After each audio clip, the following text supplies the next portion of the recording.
ఏపీలో అధికారంలోకి వచ్చిన కూటమి సర్కార్ ఎన్నికల హామీలను ఒక్కొక్కటిగా నెరవేరుస్తూ ప్రజల నమ్మకాన్ని నిలుపుకుంటూ వస్తుంది. ఇప్పటికే పలు హామీలను నెరవేర్చగా ఇప్పుడు మరో కీలక హామీని నెరవేర్చేందుకు సిద్ధమైంది. తాము అధికారంలోకి వస్తే అర్హులైన పేదలకు రేషన్ కార్డులు మంజూరు చేస్తామని కూటమి సర్కార్ ఎన్నికల ముందు హామీ ఇచ్చింది. దీన్ని నెరవేర్చేందుకు కసరత్తులు ప్రారంభించింది. ఈ క్రమంలో గత ప్రభుత్వ హయాంలో దరఖాస్తు చేసుకొని కార్డులు రాని వారికి కూడా ప్రభుత్వం గుడ్ న్యూస్ చెప్పింది. వారితో పాటు కొత్త దరఖాస్తుదారులకు రేషన్ కార్డులు మంజూరు చేయాలని కూటమి ప్రభుత్వం నిర్ణయించింది. ఈ నేపథ్యంలో ఏపీలో కొత్త రేషన్ కార్డులు, పింఛన్లకు రేపటి అంటే డిసెంబర్ 2 నుంచి దరఖాస్తులు స్వీకరిస్తారు. సంక్రాంతి కానుకగా అర్హులుగా జనవరిలో కొత్త కార్డులు మంజూరు చేస్తారు.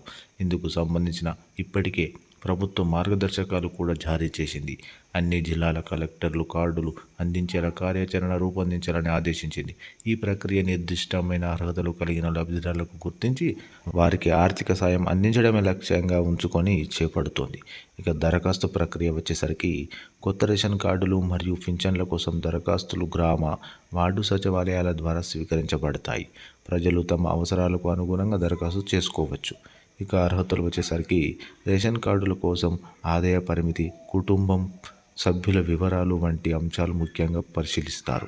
పింఛన్ల కోసం వయసు, అంగవైకల్యం, నిరుపేద పరిస్థితి వంటి అంశాలు పరిగణలోకి తీసుకుంటారు. దరఖాస్తు ప్రక్రియ ప్రారంభమయ్యాక కొన్ని రోజుల్లో లబ్ధిదారులను పరిశీలించి అనుమతిస్తారు. ఎంపిక పూర్తయిన తర్వాత లబ్ధిదారులకు సమాచారం అందజేయబడుతుంది.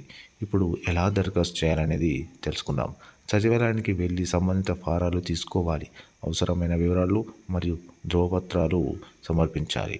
అదేవిధంగా ఉదాహరణకు ఆదాయ ధ్రువపత్రం, ఆధార్ కార్డు, నివాస ధ్రువపత్రం, కుటుంబ సభ్యుల వివరాలు ఈ విధంగా ఏమి కావాలో వారికి సమర్పించాల్సి ఉంటుంది. Thank you.